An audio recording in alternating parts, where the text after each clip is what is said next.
I'm going to give a paper that I've given once before. If there's any people from the anthropology department in the room, they're going to recognise some of it, although I'm going to try and cut things down because I'm very aware that part of the reasons we're going to do this is because we want to have some conversation, and I want us to get to that. The main argument that I want to make is around the nature of the conflicts that we have around flags and emblems generally, and I'm going to stray from the flags thing a little bit to put it in some context. So that I suppose on the 3rd of December 2012, when the conflict erupted over the Union flag over City Hall, people seemed surprised. I suppose what I'm going to suggest here is I can't understand why anybody was surprised. Really, I can't, because actually this is how we've done politics in Northern Ireland for most of its existence, and I'm going to go through some of the history to evidence that in fact this sort of symbolic contest is not unusual, it's normal. All right? And I'll talk a little bit about the strategies that got used, because clearly that was what took place over the days before and following was strategies followed by Sinn Féin, who changed a vote so that they were voting for a flag, Union flag, to be put up on a royal birthdays, which is a strange thing for a Republican group to want to do, but also a strategy involving the DUP and UUP and how they reacted to it. So I want to try and look at those in the main and what these strategies mean. But I want to put it all in some context of what this symbolic conflict means. So I should say this comes from a report which there are copies around, and I should thank my colleagues. This was the bit of the report that I wrote, needless to say. I want to start with some police figures, some recent police figures on attacks on premises. All right, what I'm calling symbolic premises. You can see that there is a significant number a year. Thankfully, in recent years, gone down slightly, but there are attacks upon churches, GAA clubs, Hibernian property, Orange halls, apprentice boys' halls, and schools are all too a familiar part of life in Northern Ireland. And just to be scrupulously fair, I pointed out that Orange halls take more than their fair share of a battering of these attacks.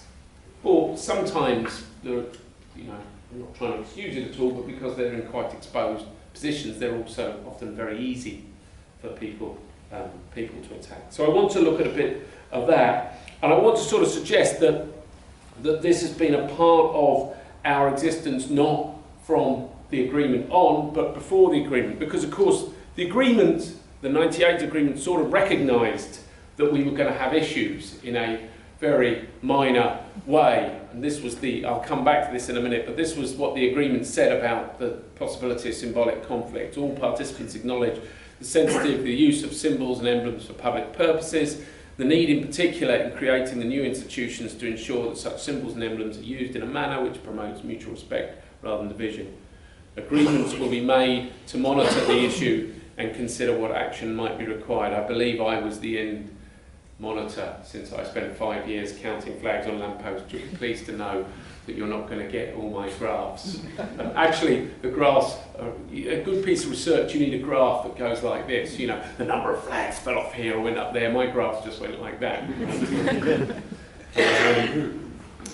So, displays of flags.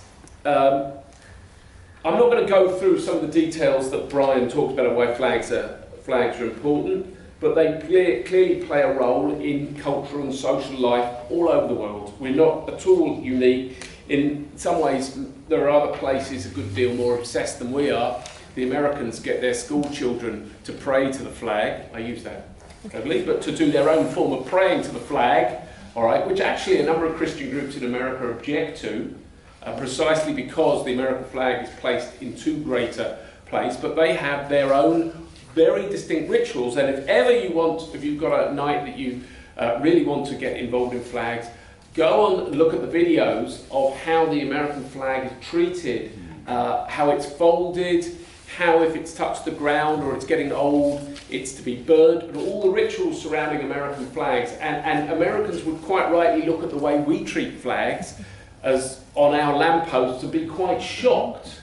All right, and I say that only because flags do provide quite interesting ways into the social and political world different countries have. The Danes put it on their cakes all the time, birthday cakes, and it tells you, and the way the American flag is used tells you something about, I think as Robert Bella once said, the sort of civic religion that forms the American state. The way the American state works, you understand by looking at how their flag and other parts thereof are used in their social and political life. So the flags and emblems are not just objects, they are a way of us telling a story about how a country works. All right. Meanings of flags are not static, they change over time. All right. The meanings of all symbols change over time. Let me give you one example of a symbol who's symbolically playing a different role in different places. If we take the present monarch of the United Kingdom, one of the important symbols for Unionists and Protestants here is that she's a defender of the Protestant faith. Of course, as a symbol, that's meaningless to many other people in the United Kingdom. That element of her as a symbol has moved on in other parts of the United Kingdom, and one of the disjunctions that we have with the rest of the United Kingdom is precisely that the role that symbol plays. All right. Flags are also, as all emblems, important ways of bringing people together through rituals.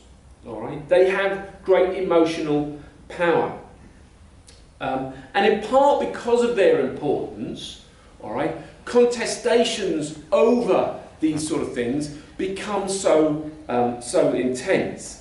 That is why, because of that sort of contest, that is why if you want a symbol to remain broad, you've got to attempt to keep it politically clean. And again, the British monarch is a very good example of that.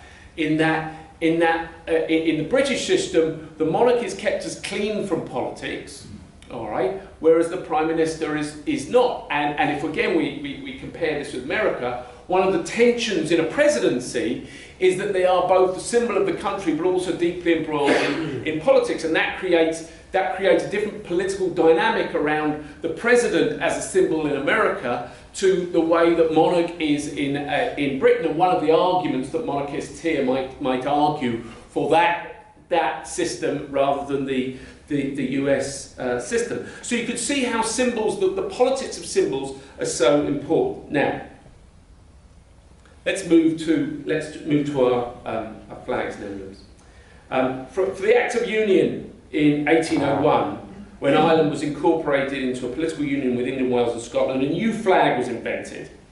Or rather, an old symbol was adapted. You can see the adaptation there. It took them a long time to get it right, because actually the Union flag's a very complicated flag. If you look at the way they had to try and get the cross of St. Patrick to work with two other crosses so that they don't look like one is overwhelming the other, but you can see how it works here. It's actually a very interesting, looking at a lot of Bryan's flags, you can see how the Union flag shifts quite a lot in the way it's used. It's also very interesting because, again, like the flag of the United States, it's an extremely distinctive flag. All right, that it doesn't look like many other flags. That actually allows marketing people to use it a lot because you can change the colours of it and it still looks like the flag. All right, so the Union flag and the American flag, if they're in black and white, still look like their flags. Do that to the tricolour and you've got everybody's flags and nobody's flag. Turn the tricolour upside down and you're in the Ivory Coast. All right, so it does, the design of the flag does have some impact. All right.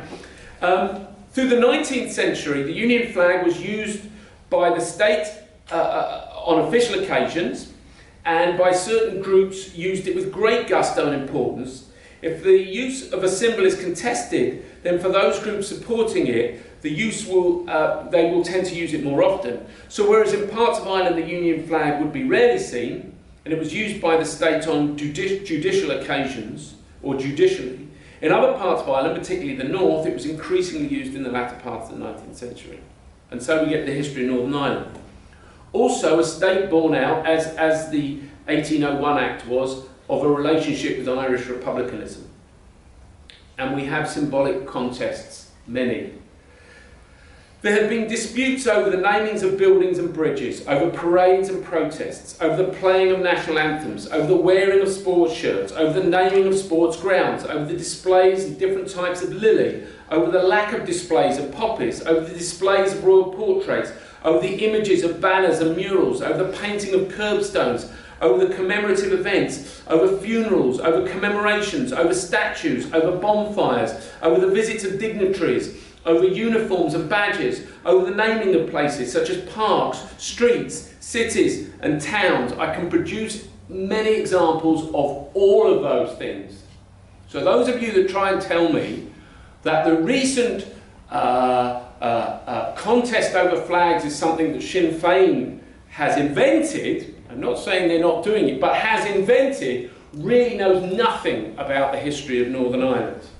All right?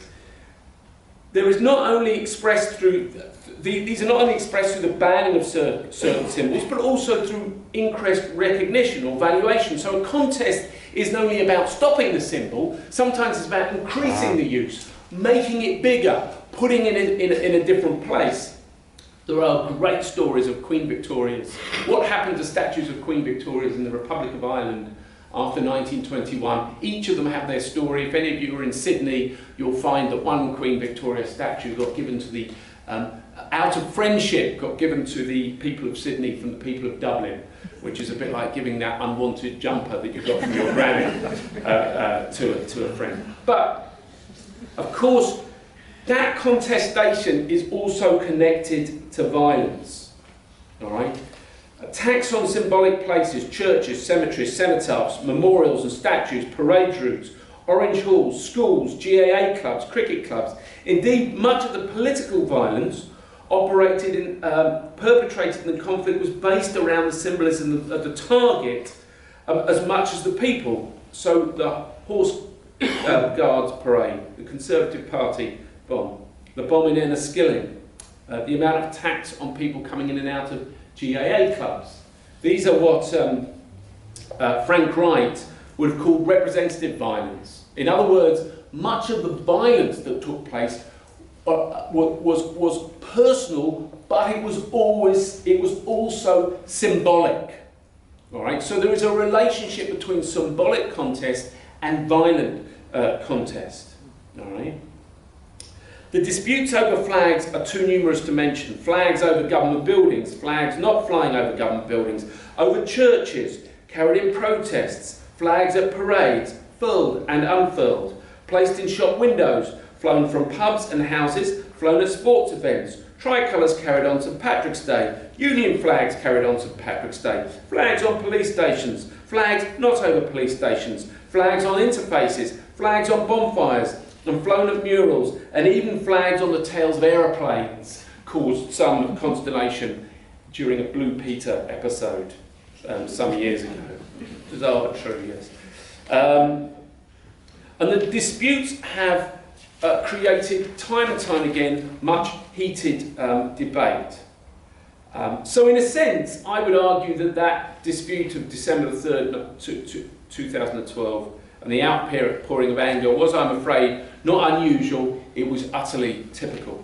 Now, let's look at quickly the history of Northern Ireland to get a bit of a feel for what took place. Now, very soon after the state was set up, we got the Civic Authorities Special Power Act. It was introduced because there was significant levels of violence in Northern Ireland, and we've always got, I teach students often this, when they'll say, oh, why it was introduced. I say, not because there was a perceived threat, there was a real threat to the state and there was real violence at the time. However, it was used from that point very much to define public space from a unionist perspective. All right? new legislation, when it was produced, might appear impartial, but in effect, regulation of symbolic contest favoured unionism. All right, I'll go into that in a minute. For example, the Public Order Act of Northern Ireland in 1951 made it regulation for parades that were non-customary. So in other words, a customary parade, the vast majority of which were Orange parades and Apprentice Boys parades, the vast majority of which were invented in the 1930s, were seen as traditional, therefore didn't really fall under the legislation. Other people's parades did fall under the legislation. All right. And I want to come to the coronation of Queen Elizabeth in 1953 because it produced a series of disputes over flags which I think are quite interesting. This is, I pull this work not from my own research, but Bryson McCartney and also Henry Patterson has a very good article on this.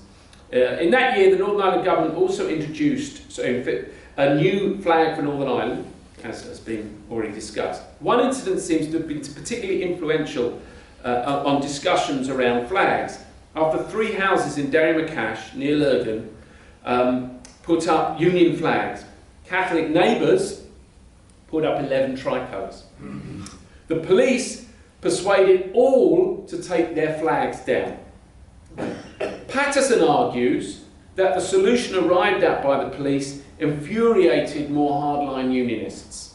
After an orange parade was stopped on the Longstone Road in County Down in 1952, disputes over parades in Dungiven and a poor election result for some unionists in 1953, was a relatively successful one for the Northern Ireland Labour Party, it put Prime Minister Basil Brooke on the back foot and he agreed to enact the Flag and Emblems Display Act Northern Ireland 1954. All right, you can have a read of then. Part 1 of the Act made it a criminal offence to interfere with the display of a Union flag, whereas Part 2 of the Act empowers police officers to take action against anyone using flag or emblem in a way that might cause breach of peace. Patterson has shown that the reason for this legislation was to ensure that there would be no circumstances under which the Union flag could be removed. In other words, the reason that they pushed for this piece of legislation was Part 1 of the legislation, not Part 2. In fact, the police, or at least senior policemen, were not keen on this legislation at all and wrote to government ministers trying to persuade them not to introduce it. So what I'm saying is the reason for introducing this legislation was internal to unionism at the time. All right? It appears that the RUC were dissatisfied with this and felt there were occasions with, the RUC felt that there were occasions with preservation of the peace might mean taking down a Union flag. And therefore they asked that this legislation was not introduced.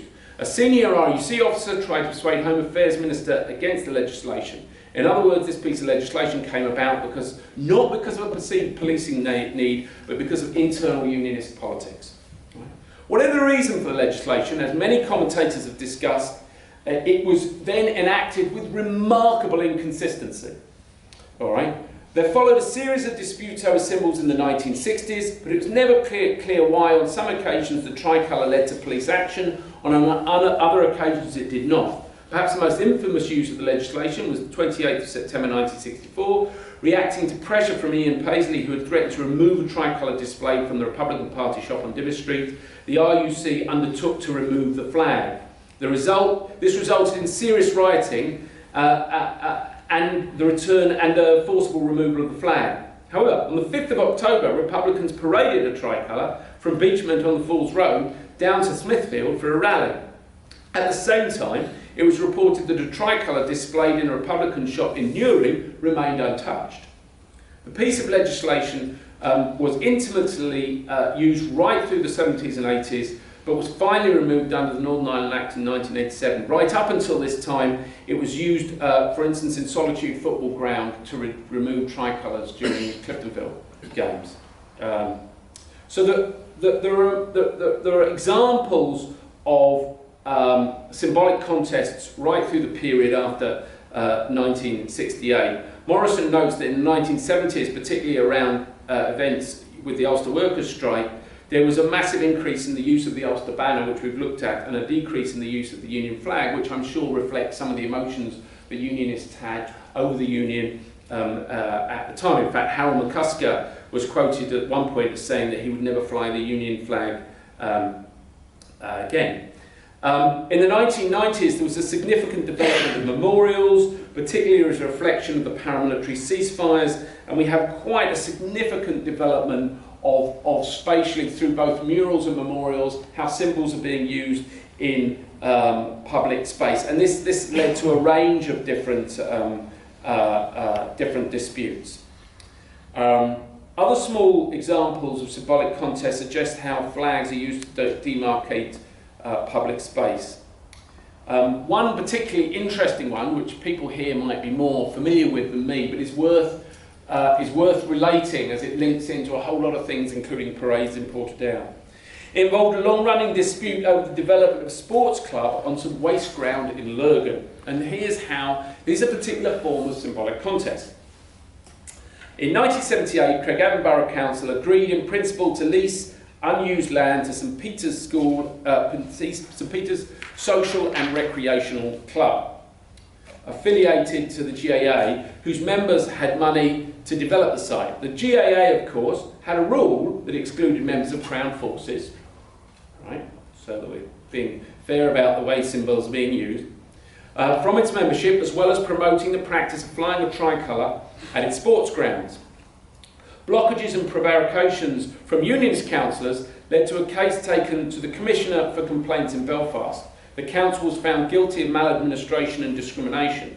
By 1984, the situation had not moved on, and the club moved the case to court. The judge, Frank Russell, again found for the club and cited many examples of bad faith and prevarication by the council. Among the prevarications the council land subcommittee had drafted was a lease that prohibited the flying of flags of emblems on the land, quoting the previously mentioned Flags and Emblems Act 1954.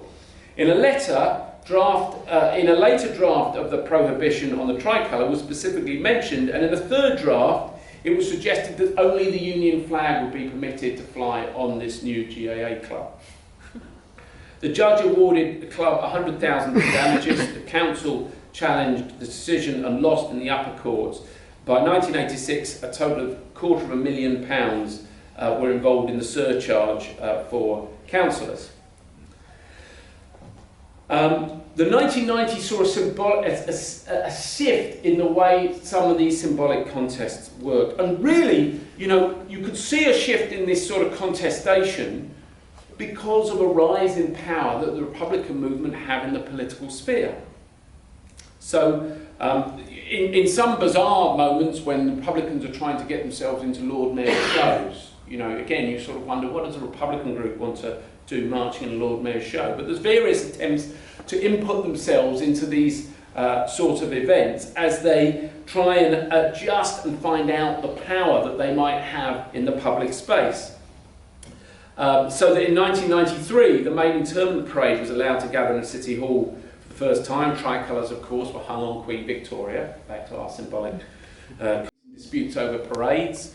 As the police shifted some of their policies, I could go into a lot of arguments about why that shifted, and I'm not sure it was particularly pressure from the Irish government, although there was certainly some. But amongst them was the fact that Jack Herman, the Chief Constable from 1980 to 1989, if you read his biography, or his autobiography, had a real dislike for the loyal orders. I mean, he quite explicitly says that the loyal orders were marching his officers into places of real danger, and he didn't appreciate the way they did it. So when one's looking at why some of these things changed, the reason is not always where you think it's going to be coming from. So let me move on to after the agreement. The 1998 agreement, as I've already said, has a little stuff on symbols. All right, it's really it's under the section of economic, social and cultural issues, and it's really, one would have to say, an understatement of the way that the issue might be dealt with. Of course, partly the reason they could do this is because the main issue at the time was around parades, and that had been, we won't say it had been dealt with, but it had been legally dealt with new legislation which brought in the Parades Commission. So, understandably, with all the other stuff that was going on, this received little or no attention at all. There seemed to be at the time many bigger issues to try and deal with, although very quickly even those big issues came embroiled in debates around symbols, and many of you will remember the debates around the policing issue and the amount of energy that the Patent Commission took up by trying to decide what the cap badge was going to be and what the colours were. And for many of us, the fact that so much energy was taken up in those symbolic things rather than really what the police might look like was deeply problematic. All right? But as I've said before, symbols matter. It's notable, however, that some solutions were found. Symbols were found that crossed boundaries that people come agree with, and I believe that the agreements over the PSNI badge was because of an agreement between the Ulster Unionist Party and the SDLP. And in fact, despite the fact that Patten had recommended that the badge should be neutral, the PSNI badge, of course, has symbols from both traditions on it. This provides us with one of the lessons of symbolic contests as well. They can be resolved with imaginative and intelligent ways of dealing with the issues. Because symbols' meanings change, and because you can put them in different contexts, and because you can use them in different ways, there are ways that you can solve some of these problems. Creative approaches in this particular sphere work. All right. However, and I'm not going to go. I'm going to do five more quick minutes here because I know everybody wants to move to discussions. Flag over. So I'll quickly run over things. Flags over buildings, almost immediately became an issue, as when ministers, the first attempt to set up a Northern Ireland government, ministers got into office, and there were various decisions made about which flags should go on which office buildings and which shouldn't. And the eventual way that was dealt with was to introduce Peter Mandelson to introduce the Flags Northern Ireland Order 2000, which was to regulate the use of flags on government buildings. Now, interestingly, at the time, there were debates about whether that should carry over to council buildings. And some of us at the time thought it might be a good idea for it to cover council buildings. It didn't. It felt like, you know, councils had their own decisions to make. It felt like an overuse of power, if you like. So in the end, it didn't. There then followed a whole range of legal disputes that ended up in the courts, and it was really based around what was a reasonable way that these flags were going to be used. You had the Section 75 of the Northern Ireland Act, which at the time I think many of us didn't appreciate the impact that this was going to have on how policy works through all areas of government. And I think it was one of those. This was one of those sort of, and maybe some people did, but one of those parts of the 98 agreement that perhaps didn't reach a lot of profile, but over the years that were to come, was to become a lot more important as all government agencies started to struggle with how they should keep within this piece of legislation. Right? And Belfast City Council, there ended up with a number of disputes over the government buildings, and Sinn Féin took the government to court over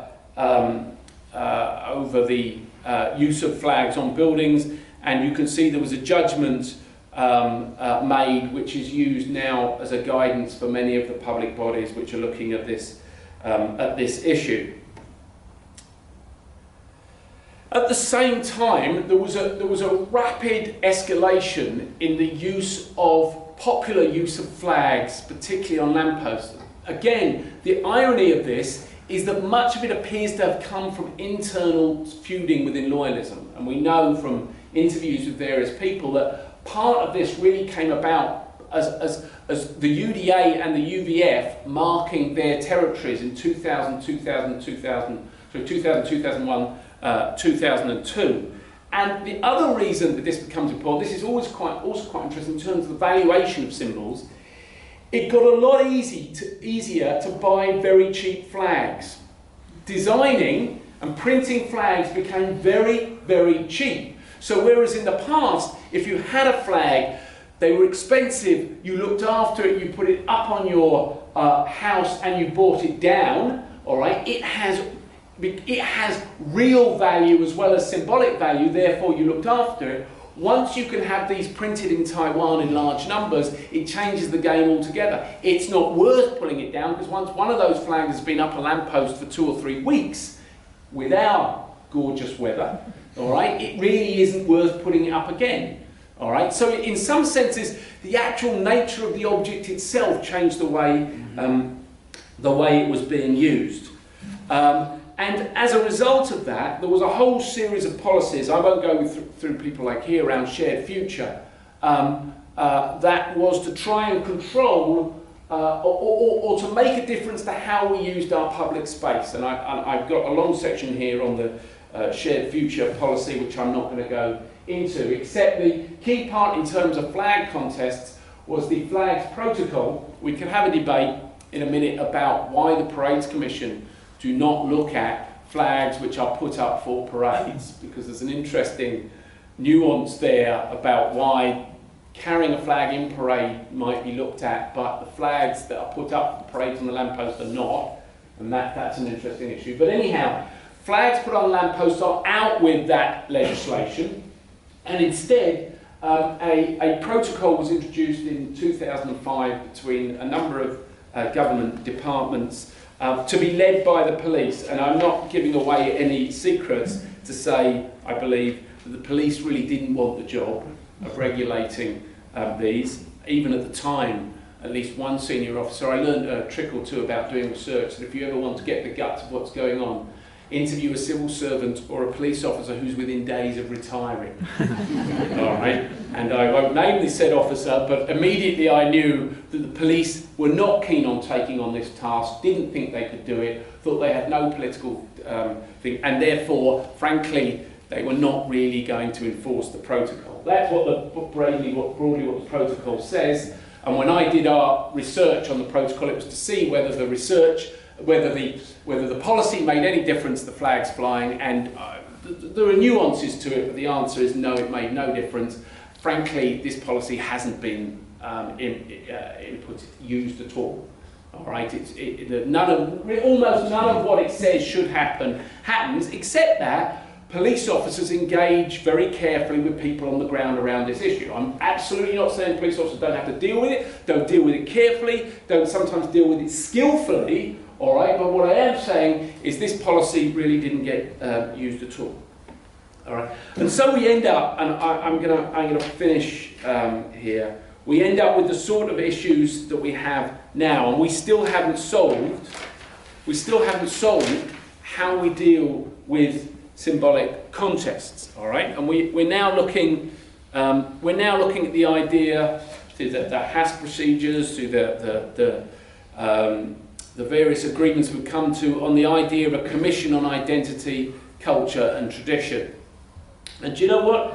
I'm not against having a go at any of these sorts of things. You know, I'd always rather we were trying to solve these problems than not. I'm somewhat sceptical that something that looks at the whole of identity, culture and tradition is biting off a good deal more than it's going to be able to chew, and that really this is a way of hiding the problem rather than dealing with it. So much, if you just read what's in it there, recognise, someone saying non emblems, traditions, languages, Ulster Scots, Bill of Rights, gender, public holidays, all of those sort of things. You can see what a monster that will be. So really what I'm saying, and I'll finish up here, I've skated over the last sort of stuff so we can have a good time for discussion. I think this stuff's important, and it costs this country a lot of money, and it's important to people, and that we haven't developed a way of people treating symbols with respect. I don't believe that we are now in a period which is a cultural war any more than we were 10 years ago, 20 years ago, or 30 years ago. The reason that some unionists and loyalists are feeling it is because in these contests, bluntly, republicanism and nationalism is more powerful than it used to be. And there has been a change in the way these things get done, so that some of these things are felt quite justifiably by these communities. I don't fundamentally. It's a strategy Sinn Féin are using. Of course they're using it, all right. But bluntly, the strategy book had been written by unionists a long time ago and written in law on occasions a long time ago. So my overall thing is we haven't yet really tackled this problem overall. It's a really difficult one because it's how we do politics in Northern Ireland. It's how we've done politics for a long time. It is too easy for politicians to resort to symbolic contests rather than some of the deeper lying issues. All right. Every election we come to, various politicians will know that that sort of issue is one to go for their core vote.